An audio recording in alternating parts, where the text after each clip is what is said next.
Hello friends, welcome to online classes. मेरा नाम है रजत अग्रहरी। ये पॉलिटी की हम लोग की क्लास है। पिछली क्लास में हम लोगों ने स्थानीय स्वशासन यानी कि पंचायती राज व्यवस्था और नगर निकाय दोनों कंप्लीट कर लिया था। आज की क्लास में हम थंबनेल से मालूम ही चल गया होगा, आज की क्लास में हम लोग चालू करेंगे, सामने लिखा भी है, नागरिकता। मैंने पहले ही बताया था जब मैंने संविधान का भाग 1 वगैरह पढ़ाया था कि भाग 2 अभी नहीं पढ़ाऊंगा, बाद में पढ़ा दूंगा। तो ये संविधान के भाग 2 में है। आज हम लोग नागरिकता को कवर करेंगे। सबसे पहले इस नागरिकता से क्या होता है, क्वेश्चन बहुत ज्यादा नहीं पूछे जाते हैं, लेकिन कभी कभी चूंकि अभी CAA जो है हॉट टॉपिक रहा, बहुत ही इंपॉर्टेंट टॉपिक रहा CAA, सिटीजनशिप अमेंडमेंट एक्ट, इसलिए हमको ये पूरा नागरिकता थोड़ा फोकस करके पढ़ने की आवश्यकता है। छोटी छोटी चीजें हैं, बहुत कठिन चीजें नहीं है, जिसको आप लोग एक बार पढ़ लेंगे आपको याद हो जाएगा। नागरिकता में सबसे पहले समझिए कि संविधान के किस भाग में है। तो याद रखिएगा, यह संविधान के भाग 2 में है। संविधान के भाग 2 में है। संविधान के भाग 1 में क्या है, संघ और उसका राज्य क्षेत्र, जो कि अनुच्छेद 1 से लेकर के अनुच्छेद 4 तक था। और भाग 3 में क्या है, भाग 3 में है आपके मौलिक अधिकार, फंडामेंटल राइट्स, जो कि अनुच्छेद 12 से लेकर के अनुच्छेद 35 तक थे। अब चूंकि अनुच्छेद 12 से 35 भाग 3 है, अनुच्छेद 1 से 4 भाग 1 है, तो जो संविधान का भाग 2 होगा, यह किस अनुच्छेद से किस अनुच्छेद तक होगा, यह आपका अनुच्छेद 5 से लेकर अनुच्छेद 11 तक है। ठीक। और याद रखिएगा, जो भी ये अनुच्छेद 5 से लेकर अनुच्छेद 11 तक के आर्टिकल में जो भी कुछ लिखा होगा, यह सब आज की डेट में अप्रभावी है, वर्तमान में अप्रभावी है।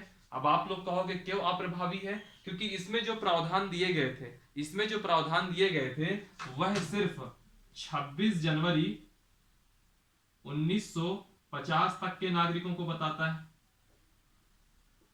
अब संविधान जब बना होगा तो उस टाइम पे जो नागरिकता के प्रावधान दिए गए होंगे, वह सिर्फ कहां तक के नागरिकों को बताता था, 26 जनवरी 1950 तक के नागरिकों को बताता है। इसलिए आज की डेट में अगर हम बात करें तो यह सारे के सारे प्रावधान जो इसके रहे होंगे अप्रभावी हो गए।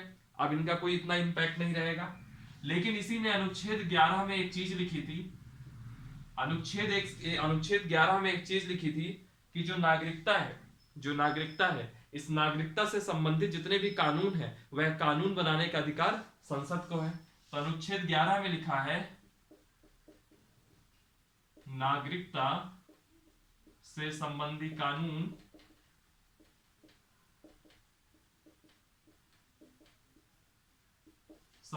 कानून बनाने का अधिकार किसको है, संसद को है।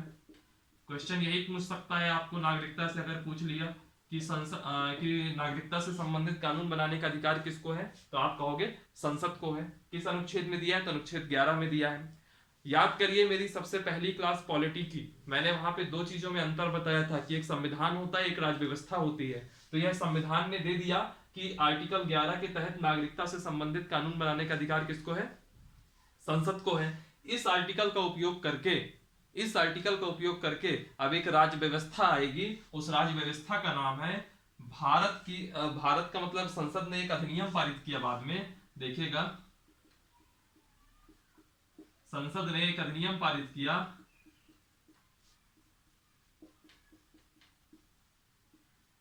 भारतीय नागरिकता अधिनियम 1955, इंडियन सिटीजनशिप एक्ट 1955। यह किसने पारित किया, संसद ने। तो जो आर्टिकल 11 में लिखा है कि नागरिकता से संबंधित कानून बनाने का अधिकार संसद को है, यह आपका कॉन्स्टिट्यूशन यानी कि संविधान हुआ।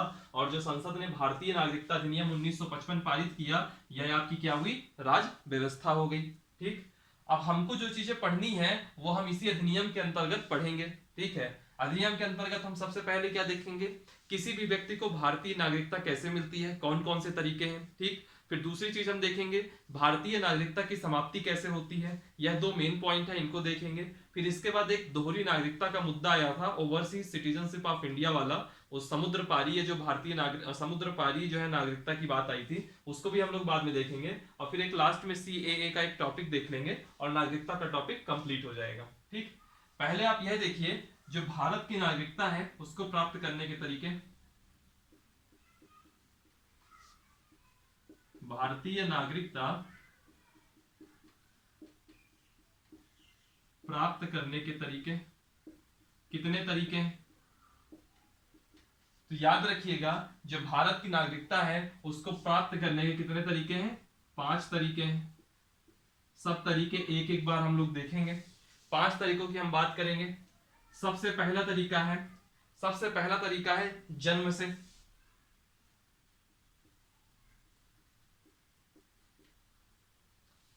और मैं ऐसा मान के चलूंगा कि चाहे मैं हूं या मुझको जो भी लोग सुन रहे होंगे, ज्यादातर क्या ऑलमोस्ट सभी लोग ऐसे होंगे जिनको जन्म से ही भारतीय नागरिकता प्राप्त है। देखिएगा कैसे। जन्म से का मतलब क्या होता है कि जो भारत का क्षेत्र है, भारतीय क्षेत्र में जन्मा हुआ व्यक्ति। और कौन जन्मा व्यक्ति? जिसके या तो माता या तो पिता या तो फिर दोनों भारतीय हो। देखिएगा, जन्म से का मतलब यह है, जन्म से का मतलब है कि भारत के क्षेत्र में जन्मा शिशु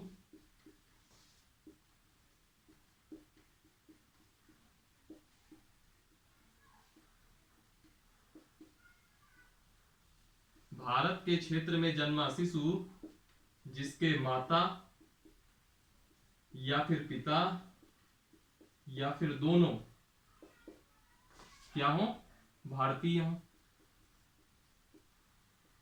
अब कोई भारत के अंदर बच्चा पैदा हो रहा है, या तो उसकी मम्मी इंडियन हो या तो उसके पापा इंडियन हो या तो फिर मम्मी पापा दोनों इंडियन हो, तो ऐसी स्थिति में उसको क्या होगी? भारत की नागरिकता मिल जाएगी। यह पहला पॉइंट हुआ। दूसरा होता है रक्त संबंध से।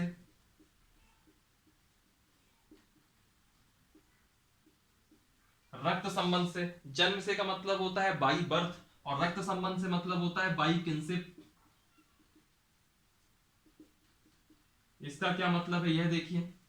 रक्त संबंध का यहां पे मतलब यह है कि रक्त संबंध का मतलब यह है, ये भारत के क्षेत्र में जन्मा शिशु था और यहां हो जाएगा भारत के क्षेत्र से बाहर, यानी कि भारत से बाहर जन्मा ऐसा शिशु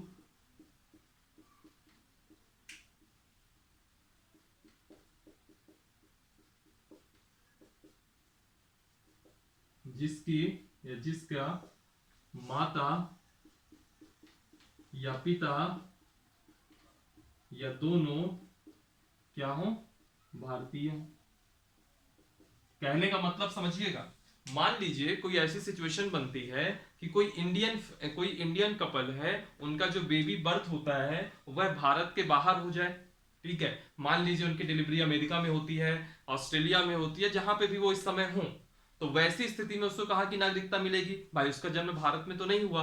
तब ये कहा जाएगा कि अगर उस बेबी के मम्मी या पापा या दोनों, माता पिता दोनों अगर भारतीय नागरिक हैं, तो उस बच्चे को भी भारतीय नागरिकता मिलेगी। अगर वह, कहने का मतलब यह है कि अगर कोई एक बच्चा पैदा होता है जिसकी या तो मम्मी भारतीय हो या तो पापा भारतीय हो या फिर दोनों भारतीय हो, दोनों इंडियन हो, तो अगर वह बच्चा भारत में पैदा होता है तो वैसी स्थिति में जन्म से उसको भारतीय नागरिकता मिल जाएगी।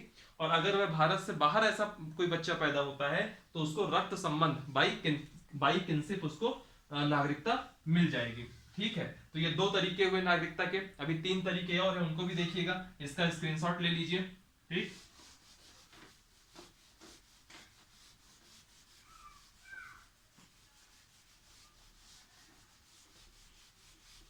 दो तरीके हम लोगों ने देख लिया, जन्म से देख लिया और रक्त संबंध से देख लिया। अब हम तीसरा देखेंगे आवेदन के द्वारा, यानी कि बाई रजिस्ट्रेशन।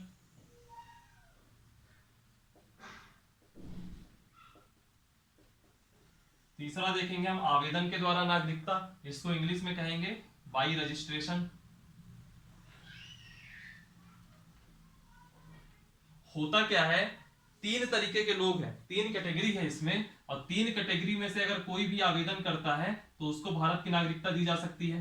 कौन कौन सी वो 3 कैटेगरी है? पहला देख लीजिए।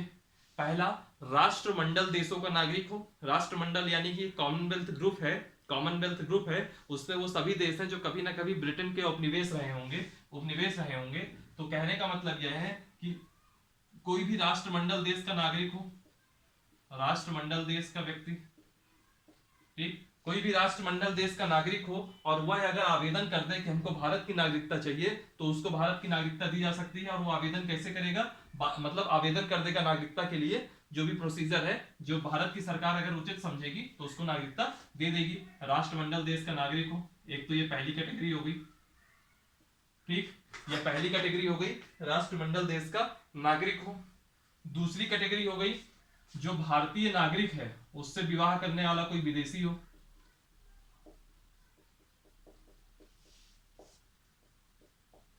अब मान लीजिए कोई इंडियन है, वो चला गया एक बार कनाडा घूमने चला गया और वहां किसी फॉरेनर से मैरिज कर ली, तो ऐसा नहीं है कि अब उसकी जो फॉरेनर जो उसकी वाइफ होगी उसको कैनेडियन जो है सिटीजनशिप ही रहेगी। वो चाहेगी तो एक रजिस्ट्रेशन करेगी और उसको इंडियन सिटीजनशिप मिल जाएगी। तो भारतीय नागरिक से विवाह करने वाला कोई विदेशी होगा, वो चाहे पुरुष हो चाहे महिला हो, उनको नागरिकता मिल सकती है और रजिस्ट्रेशन के द्वारा मिलेगी।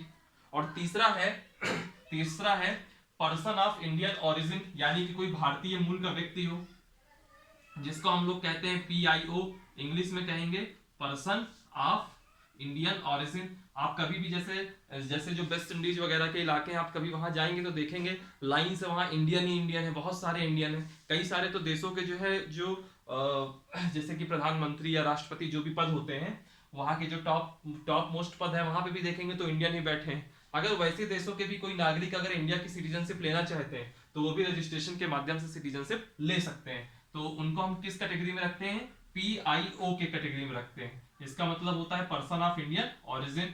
इसका मतलब क्या होता है कि कोई भारतीय मूल का व्यक्ति है।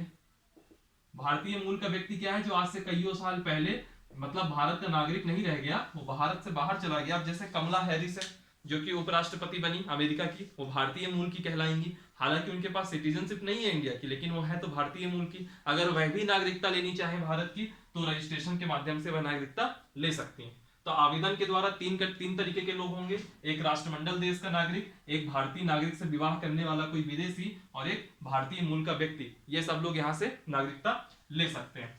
एक चौथा तीन तरीके से हमने नागरिकता देख ली। अभी दो तरीके से और भारत की नागरिकता मिलती है। चौथा नंबर है देशीयकरण द्वारा नागरिकता।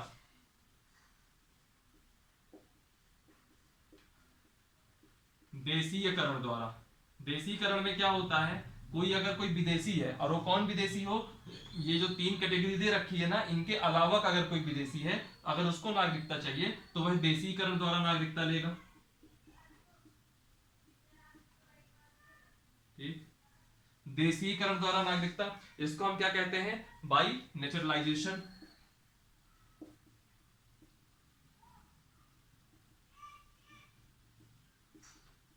ठीक, देशीकरण द्वारा नागरिकता होता क्या है? कोई भी विदेशी, कोई अन्य विदेशी, कौन अन्य विदेशी? जो इन तीन कैटेगरी से बाहर हो, यानी कि ना राष्ट्रमंडल देश का नागरिक हो, ना भारतीय मूल का व्यक्ति हो, ना किसी भारतीय नागरिक से विवाह करने वाला कोई विदेशी हो।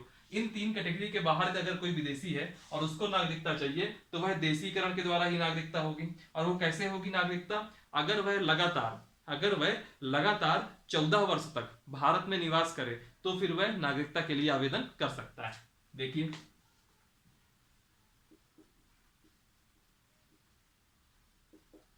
इसका एक एग्जांपल ले लीजिए आप, अदनान सामी का। ठीक, कोई अन्य विदेशी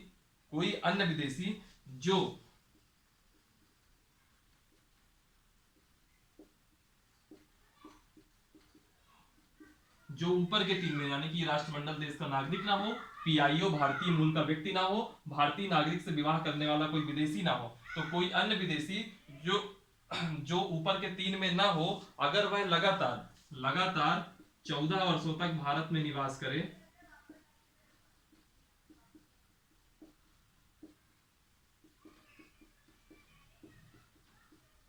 लगातार 14 वर्षों तक भारत में निवास करे, तो ऐसी स्थिति में उसको नागरिकता मिल जाती है। ठीक है, लगातार 14 वर्षों तक निवास करे और आवेदन करे नागरिकता के लिए, तथा आवेदन करे तो नागरिकता मिल जाएगी।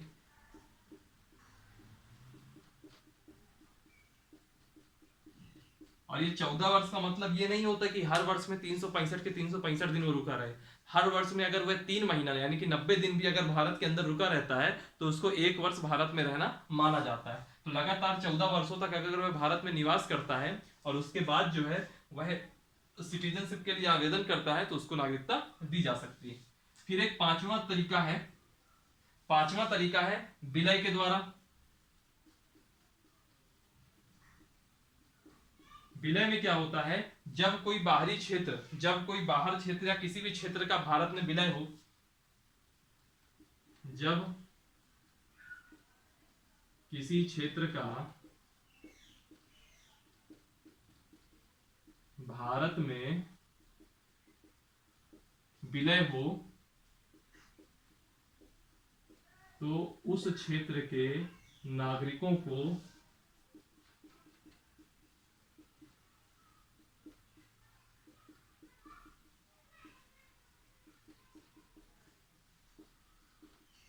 भारत की नागरिकता मिल जाएगी। तो ऐसे करके 5 तरीके हो गए। विलय का मतलब कैसे हुआ, मान लीजिए जैसे अभी एग्जांपल ले लीजिए, 1961 में गोवा का भारत में पूर्ण विलय हो गया, 1962 में पांडिचेरी का भारत में पूर्ण विलय हुआ, आगे ऐसे ही सिक्किम का भारत में पूर्ण विलय हुआ। तो वह क्षेत्र भर का विलय नहीं हो रहा, बल्कि उस क्षेत्र में जितने लोग रह रहे हैं उनको इस विलय के द्वारा नागरिकता भी दी जा रही है भारत की। तो ऐसे करके 5 तरीके हैं। पहला है जन्म से, दूसरा है रक्त संबंध से, तीसरा है आवेदन के द्वारा, और चौथा है आपका देशीकरण के द्वारा, और पांचवा है विलय के द्वारा। इन 5 तरीकों से नागरिकता मिलती है। आप इसका स्क्रीनशॉट ले लीजिएगा। फिर इसके बाद हम लोग ये बात करेंगे कि भारत की नागरिकता समाप्त कैसे होती है।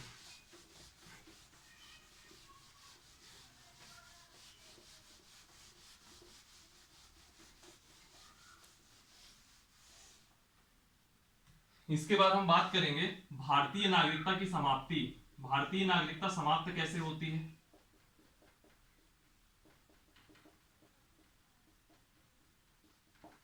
भारतीय नागरिकता की समाप्ति, ठीक।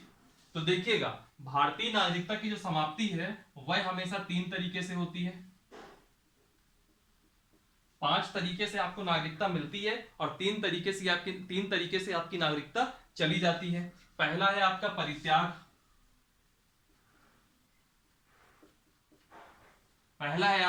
परित्याग, दूसरा है आपका समाप्ति, और तीसरा है आपका वंचन।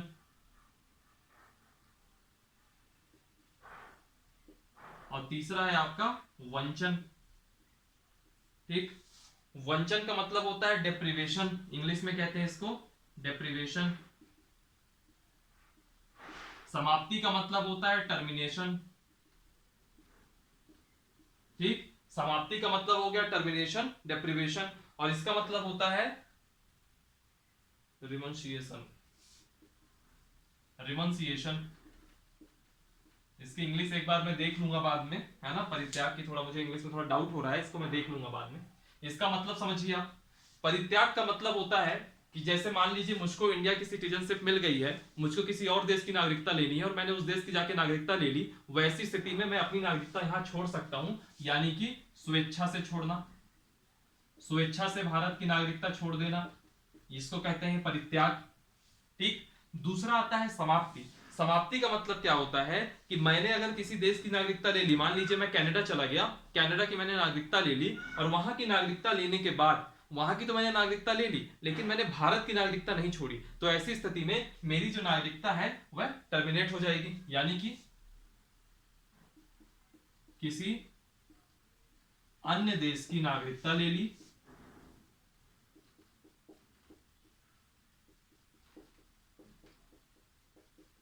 तथा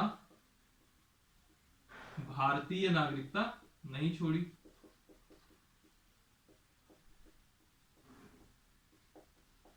तो वैसी स्थिति में आपकी नागरिकता टर्मिनेट हो जाएगी। फिर तीसरा पॉइंट है वंचन। वंचन में क्या होता है, कई आधार होते हैं जिस आधार पर आपकी भारत की जो सरकार होगी वो आपकी नागरिकता छीन सकती है। कई आधार होते हैं, उन आधारों पर नागरिकता आपकी छीनी जा सकती है। अब मैं आधार नहीं लिखाऊंगा, जनरली आपको बता देता हूं।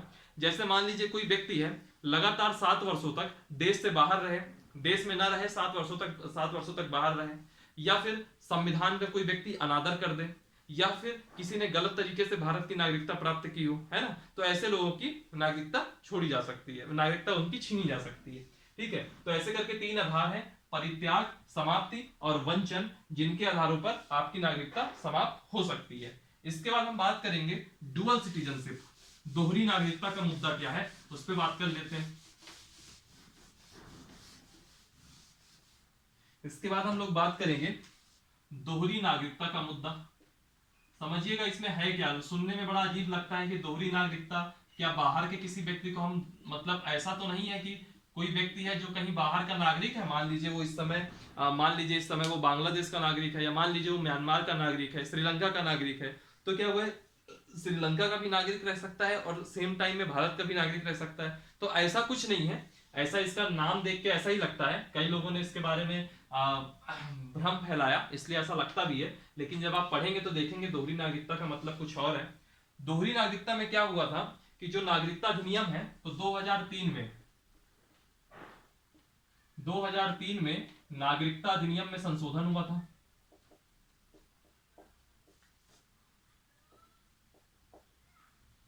2003 में नागरिकता अधिनियम में संशोधन हुआ था और इसमें एक प्रावधान किया गया था, भारत में समुद्र पारीय नागरिकता का प्रावधान किया गया था। इसके माध्यम से क्या प्रावधान किया गया था? भारत में समुद्र पारीय नागरिकता का प्रावधान किया गया था। ठीक, समुद्र पारीय नागरिकता को इंग्लिश में क्या कहते हैं? Overseas citizenship. ठीक है, तो इसको हम क्या कहेंगे?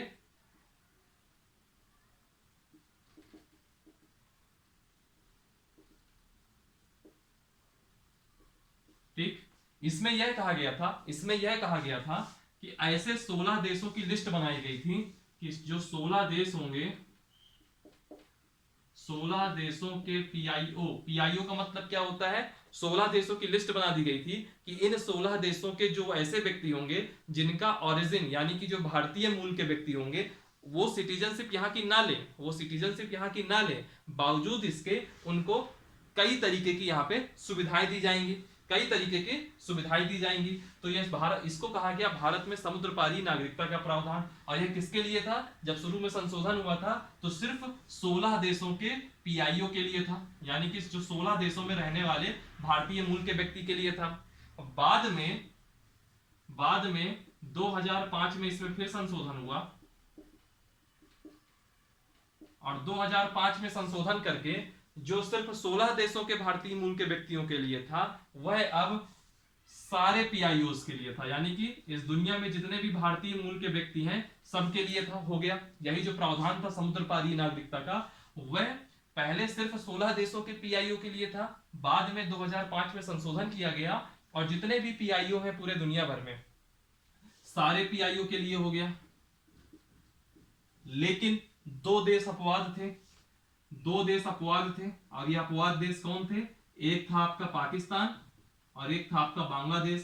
क्योंकि भाई इसमें तो एक एक नागरिक, इसका पूरा के पूरा नागरिक ही जो है आपका वो हो जाएगा, क्योंकि इसमें तो जितने हैं सब भारतीय मूल के हैं, जितने गए सब भारतीय मूल के गए। तो भारत और पाकिस्तान और बांग्लादेश को अपवाद मान करके जितने भी पीआईओ हैं, जितने भी भारतीय मूल के व्यक्ति हैं, सबके लिए समुद्र पारी नागरिकता का प्रावधान किया गया। ठीक है, इनको बेनिफिट क्या होता है? समुद्र पारी नागरिकता में बेनिफिट क्या होता है कि इनको पहला पॉइंट तो इनको बेनिफिट होता है कि भारत आने के लिए वीजा नहीं लगता, भारत आने के लिए वीजा नहीं लगता,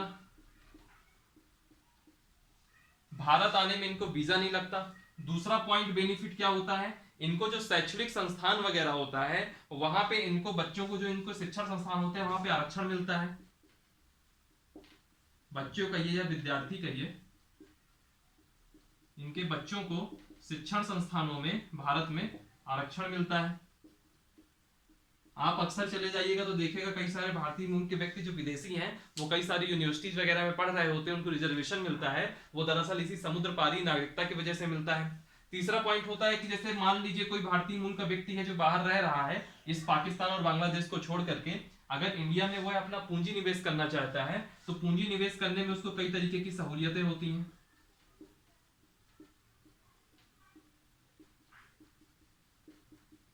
ठीक है, तो ऐसे करके कुछ बेनिफिट्स होते हैं जो समुद्र पारी नागरिकता के तहत मिलते हैं। तो सवाल उठता है कि क्या ये सिटीजन है? क्योंकि दोहरी नागरिकता नाम से लग रहा है कि कहीं ऐसा तो नहीं है कि कोई दूसरे देश का नागरिक है उसको हम भारत की भी नागरिकता दिए दे रहे हैं, तो ऐसा बिल्कुल नहीं है। यह समुद्र पारी नागरिकता और भारतीय नागरिकता दोनों में बहुत अंतर है। क्या अंतर है देखिएगा। समुद्र पारी नागरिकता जिसको मिलती है, यानी कि जो भी भारतीय मूल का व्यक्ति है वह भारत में मतदान नहीं कर सकता, चुनाव में वोट नहीं डाल सकता, लेकिन जो नागरिक होगा वह वोट डालेगा। यह लोग चुनाव लड़ नहीं सकते, लेकिन जो नागरिक है वह चुनाव लड़ेगा। ठीक है, जो मौलिक अधिकार मिलते हैं जो आपके संविधान के भाग 3 में है, जो मौलिक अधिकार है वो मैक्सिमम इस देश के नागरिकों के लिए है। जो ये समुद्र पारी नागरिकता प्राप्त करते हैं, इनको सारे मौलिक अधिकार भी प्राप्त नहीं है। तो ऐसे करके मैं कुछ 3 पॉइंट आपको बता दिया कि जिनके आधार पर आप कह सकते हो कि जो समुद्र पारी नागरिकता है उसमें कुछ सहूलियतें मिलती हैं, कुछ बेनिफिट्स हैं, लेकिन उसका मतलब यह नहीं है कि कोई भी भारतीय मूल का व्यक्ति होगा तो उसको हम भारत का नागरिक मान लें। तो ये था आपका दोहरी नागरिकता का मुद्दा। ठीक है, यह था दोहरी नागरिकता का मुद्दा। इससे भी रिलेटेड कुछ नहीं, इससे रिलेटेड आपको एक ये आ सकता है एक फैक्ट कि कब ये समुद्र पारी नागरिकता का प्रावधान आया, फिर संशोधन कब हुआ, यह आ सकता है। शुरुआत में 16 देशों के लिए था, बाद में सभी पीआईओस के लिए हो गया। यह भी पूछ सकता है कौन कौन से देश अपवाद हैं, तो पाकिस्तान और बांग्लादेश अपवाद है, और इसके अलावा इसमें कोई भी क्वेश्चन आपका नहीं बनेगा प्रीलिम्स में। ठीक, आप इसका स्क्रीनशॉट ले लीजिएगा, ना लिए हो तो 10 सेकंड वीडियो रिवाइंड कीजिए, फिर ले लीजिएगा। लास्ट में एक टॉपिक नागरिकता का और देखते हैं, CAA, सिटीजनशिप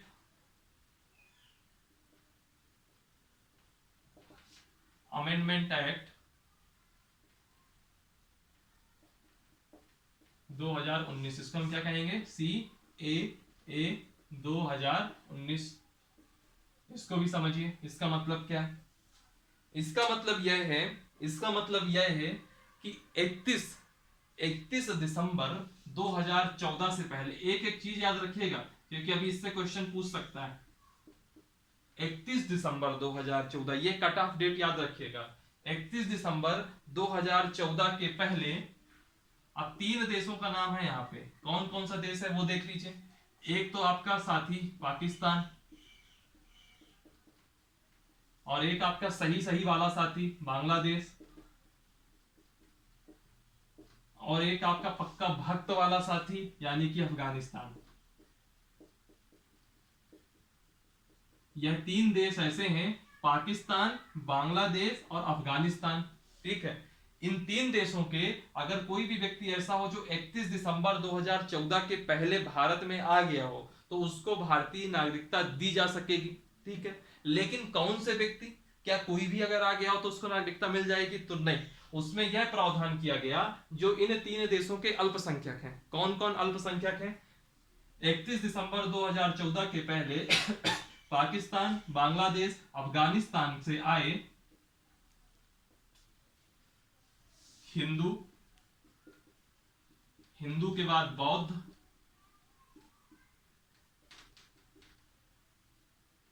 बौद्ध के बाद सिख,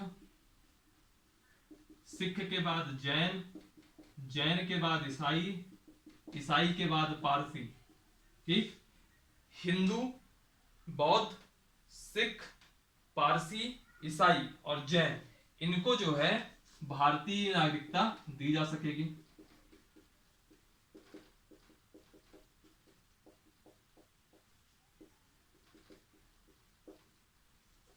यह प्रावधान किया गया। कहने का मतलब यह था, इस बिल का मतलब यह था कि अगर कोई भी व्यक्ति जो पाकिस्तान, बांग्लादेश और अफगानिस्तान के जो धार्मिक अल्पसंख्यक हैं, उन सबको, जितने भी माइनॉरिटीज हैं, वह सब में से अगर कोई भारत आ गया है 31 दिसंबर 2014 के पहले, उसके बाद नहीं, उसके पहले तक के जो लोग आ गए हैं, उन सबको भारत की नागरिकता दी जाएगी। यह मतलब था CAA 2019 का। तो कई लोगों में, आप लोगों के मन में ये आएगा कि भाई अगर ऐसा है तो इसमें इतना विरोध क्यों हुआ था इसका। तो विरोध दरअसल इसलिए हुआ था कि एक कॉन्सेप्ट आ गया था। अब हमें केवल इतना ही पढ़ना है, हमारा सिटीजनशिप का टॉपिक कंप्लीट हो गया। फिर भी एक करंट का मुद्दा है तो मैं उसको भी डिस्कस कर लेता हूं थोड़ा सा 2 मिनट के लिए। एक टर्म है एनआरसी जो सिर्फ असम के लिए लाई गई थी, असम के लिए ही लाया गया है एनआरसी ने असम में काम करना भी चालू कर दिया है। बीच में भी कोविड की दिक्कत हो गई तो इसकी वजह से भी ये पूरा कंप्लीट नहीं हुआ है। तो एनआरसी में क्या हुआ कि एनआरसी में बात की गई, पहचान किया गया घुसपैठियों की, कि कौन ऐसा है जो बाहर से आके हमारे यहाँ बस गया है। मैं सिंपल भाषा में बता रहा हूँ, इसका भी कोई फैक्चुअल नहीं बता रहा क्योंकि मुझको एनआरसी पढ़ाना ही नहीं था, मुझको केवल CAA तक पढ़ाना था, नागरिकता में आपका यहीं तक है।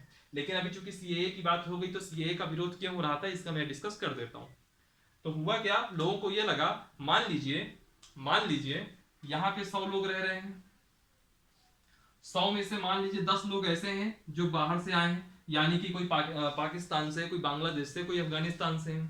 इस 10 लोगों में से मान लीजिए 3 मुसलमान हैं, 7 अन्य कैटेगरी है जो ये सामने लिखी हुई है। ठीक है, मान लीजिए ऐसा है। तो लोगों को ये लगता है, तो उसमें क्या होगा, उस कंडीशन में क्या होगा कि लोगों को ये लगता है कि जो ये 7 है इनको तो सीएए के कारण इनको नागरिकता मिल जाएगी, और जो ये 3 है, जो 3 है ये कहाँ जाएंगे, इनको ये डर है, इनको ये डर है कि जो ये 3 है यह कहाँ जाएंगे, 3 है यह कहाँ जाएंगे। और इनका मेन डर क्या है, हालांकि अभी इसका कहीं एनआरसी का कोई प्रावधान नहीं है कि देश में एनआरसी आएगी तो उसका क्या प्रावधान है वो भी नहीं है, और अभी सीएए का क्या प्रावधान, सिर्फ इतना ही भर है किस हिसाब से डॉक्यूमेंट्स रहेंगे क्या रहेंगे, अभी इसका कहीं कोई प्रावधान नहीं है। लेकिन एक डर का माहौल बनाया गया और उस माहौल में यह कह दिया गया कि जो ये 100 में से 10 तो थे जो बाहर वाले थे, उनका मैंने आपको डर बता दिया कि 3 लोग को ये लग रहा है कि भाई हम कहाँ जाएंगे, इन 7 को तो सीएए से नागरिकता मिल जाएगी, इन 3 का क्या होगा जो मुसलमान है उनको ये लगता है। बाकी जो ये 10 तो ये हो गए बाहरी, और जो 90 है, मान लीजिए 90 में कहीं ऐसा हो गया कि 60 या 70, मान लीजिए 70 लोग ऐसे हैं जो जो मान लीजिए हिंदू है, बौद्ध है, सिख है, जैन है, पारसी है, ईसाई है, कुछ भी है, और जो 20 हैं मान लीजिए यहाँ पे ये फिर मुसलमान आ गए, जो भारत के मुसलमान है, भारतीय मुसलमान है, तो इनको ये डर भर दिया गया, इनके दिमाग में ये डर खर कर गया, या इनको ये भरोसा नहीं हुआ, जो भी कहिए, ये अविश्वास की कमी भी हो सकती है, लैक ऑफ कम्युनिकेशन भी हो सकता है, ठीक है, संवाद की कमी भी हो सकती है। इन 20 को ये डर लग रहा है कि कहीं ऐसा तो नहीं होगा कि हमारे पास पुराने कोई कागज ना हो, अगर हमारे पास, तो ऐसी स्थिति में जो कि चूंकि भले ही हम भारत के ही नागरिक हैं, हमारे पुरखे जितने थे सब भारत में ही थे, जरूरी तो है नहीं कि हर किसी के पास कागज हो ही, तो उनका डर इस बात का है कि अगर हमारे पास कोई कागज ना मिला तो कहीं हमको भी तो घुसपैठिया ना कह दिया जाएगा, उनको ये डर है। तो सबके अपने अपने डर थे, उन डरों के हिसाब से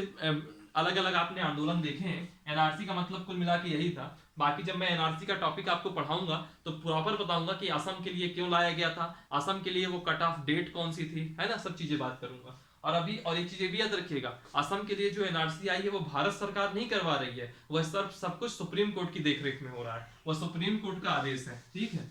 चलिए, आज की क्लास में आपने नागरिकता पूरा कंप्लीट कर लिया, नागरिकता का टॉपिक यहाँ से आपका खत्म होता है। इसके बाद एक छोटा सा टॉपिक और है, प्रेशर ग्रुप, उसको भी कर लीजिए, उससे रिलेटेड एमपीपीएससी में भी क्वेश्चन आया हुआ है, उससे रिलेटेड यूपीएससी में भी क्वेश्चन आया है, और उससे रिलेटेड आपका यूपीपीसीएस में भी क्वेश्चन आया हुआ है, ठीक है। एक टॉपिक है छोटा सा, उसको हम लोग कहते हैं हित समूह या दबाव समूह। हित समूह का मतलब हुआ इंटरेस्ट ग्रुप, और दबाव समूह का मतलब हुआ प्रेशर ग्रुप। नाम से ही समझ में आ रहा होगा कि क्या होते हैं। ये ऐसा समूह होता है जिनके अपने खुद के पर्सनल इंटरेस्ट होते हैं, और अपने पर्सनल इंटरेस्ट की पूर्ति के लिए यह सत्ता में शासन कर रहे हैं उनके ऊपर अपना दबाव बनाते हैं। जैसे फॉर एग्जांपल, मैं लिखवाऊंगा नहीं, सिर्फ आपको समझा रहा हूं, यह जो है नागरिकों का ही एक समूह है, नागरिकों का ही समूह है जो पूरे देश के इंटरेस्ट की बात नहीं करता, बल्कि एक वर्ग विशेष के इंटरेस्ट की बात करता है। फॉर एग्जांपल, कुछ एग्जांपल लेता हूं, जैसे छात्र संगठन, जैसे किसान संगठन, जैसे मजदूर संगठन, है ना, ऐसे करके जो संगठन होते हैं यह सब आपके प्रेशर ग्रुप होते हैं। यानी कि जो आपका संगठन बन गया, मान लीजिए वकील है, वकीलों का एक संगठन बन गया, आईएएस एसोसिएशन है, आईपीएस एसोसिएशन है, तो जितने भी संगठन है यह सब आपके क्या होते हैं, हित समूह, दबाव समूह, यानी कि प्रेशर ग्रुप होते हैं। फॉर एग्जाम्पल छात्र संगठन, अभी आपने 2-3 दिन पहले ही देखा था, 25 तारीख को मोदी रोजगार दो के प्रॉपर अच्छे खासे हैशटैग यूज किए गए। तो जो हैशटैग यूज किया गया वो वैसे देखा जाए तो कोई ऐसा कोई छात्र संगठन नहीं था, ये सभी छात्रों की एक आवाज थी, वह किसी छात्र संगठन की आवाज नहीं थी, बल्कि सभी छात्रों की आवाज थी। लेकिन मान लीजिए कि वह छात्र संगठन के रूप में हो जाएं, जो कि अपने हितों के लिए, यानी कि उनको रोजगार चाहिए, उनको वैकेंसी चाहिए, उनको निष्पक्ष परीक्षाएं चाहिए, उनको ये लगता है कि जिस दिन मेरा नोटिफिकेशन आ जाए एग्जाम का, उसके 1 साल के अंदर मुझको नियुक्ति मिल जाए अगर मेरा सिलेक्शन होता है, और नहीं होता तो मैं घर में बैठूंगा अपने। लेकिन एक प्रॉपर सिस्टम तो बने, जिनकी लड़कों की जो डिमांड है, वो जो ये संगठन डिमांड कर रहा है वो कौन होगा, प्रेशर ग्रुप होगा, ठीक है। अब चूंकि ये हैशटैग की बात आ गई तो चर्चा मुंह से निकल गई है।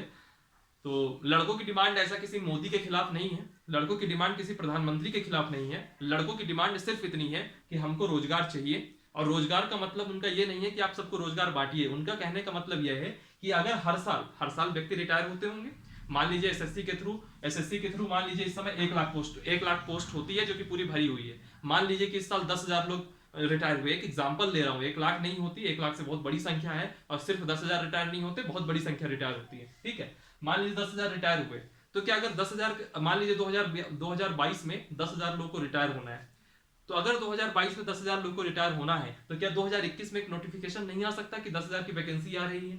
और क्या 2021 में जब वो नोटिफिकेशन आएगा, नोटिफिकेशन आने के 1 साल के अंदर उसके प्रॉपर सारे एग्जाम, फेयर तरीके से एग्जाम, बिना किसी भेदभाव के एग्जाम, मतलब कहीं कोई क्वेश्चन मार्क ना उठा सके, ऐसे एग्जाम नहीं कराए जा सकते? क्या समय से रिजल्ट नहीं दिया जा सकता? क्या सबको उनके नंबर नहीं दिखाए जा सकते? क्या बुराई है इसमें? फेयर तरीके से एग्जाम हो जाएगा, लड़का भी खुश, आप भी खुश। लेकिन होता क्या है ना, आप खुश रहना चाह रहे हैं, अब बच्चे तो खुश होंगे ही नहीं, क्योंकि उनको रोजगार नहीं मिल रहा, उनको वैकेंसी नहीं मिल रही। ठीक है, बहरहाल, तो छात्र संगठन, स्टूडेंट यूनियन वगैरह जो होती है वो भी होता है। अब किसान संगठन, अब जैसे राकेश टिकैत है, उनका एक संगठन है भारतीय किसान यूनियन। ठीक है, अब भारतीय किसान यूनियन जाता है अपना एमएसपी को लेकर के आंदोलन करता है, या कृषि बिल कानूनों के खिलाफ जाके आंदोलन करता है। तो ऐसी स्थिति में क्या होता है, ये जो किसान संगठन है किसकी बात कर रहे हैं? सिर्फ किसान की बात कर रहे हैं। ये प्रेशर ग्रुप होगा, यानी कि पूरे देश की बात नहीं करेंगे, ये सिर्फ अपनी बात करेंगे, वर्ग विशेष की बात करेंगे। मजदूर संगठन है, वह मजदूरों की बात करेगा। वकील एसोसिएशन होगा, वकीलों की बात करेगा। ऐसे करके आपके संगठन बनते हैं। ठीक है, और ये अपनी जब बातें रखते हैं, जब ये बातें रखते हैं तो कई सारे दबावकारी साधन यूज करते हैं। दबावकारी साधन यूज करते हैं। दबावकारी साधन में जैसे प्रदर्शन करेंगे, हड़ताल करेंगे, घेराव करेंगे, है ना, घेराव करेंगे, बंद बुलाएंगे, बंद बुलाएंगे, है ना, नारेबाजी करेंगे, ये धरना प्रदर्शन करेंगे, धरना भी करेंगे। तो ऐसे करके कई सारी चीजें हैं जिनका इस्तेमाल करके यह दबाव बनाते हैं।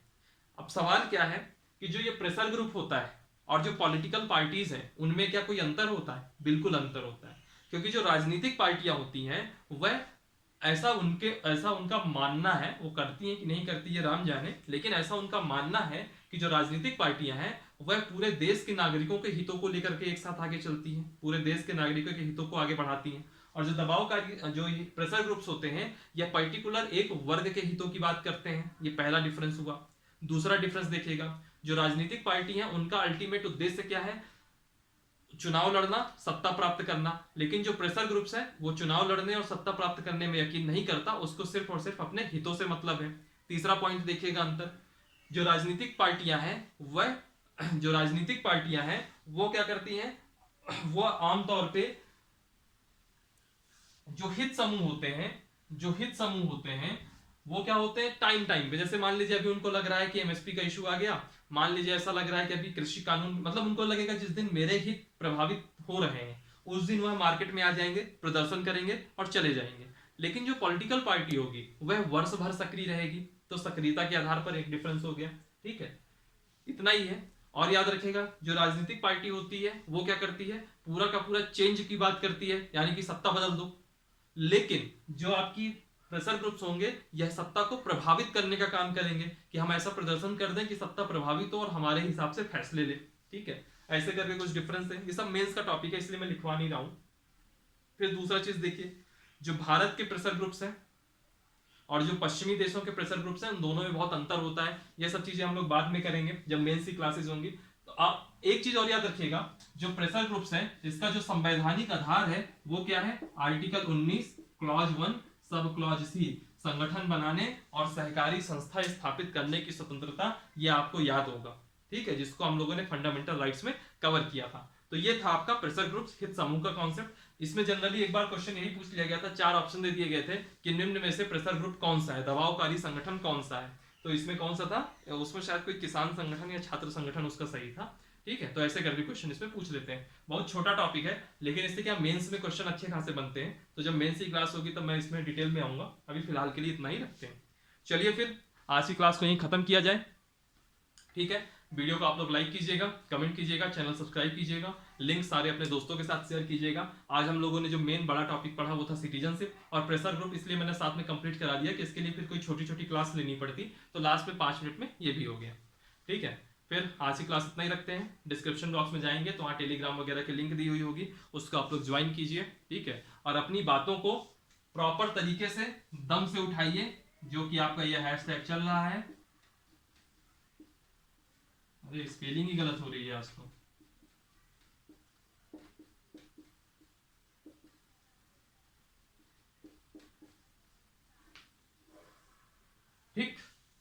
चलिए फिर, थैंक यू फॉर वॉचिंग।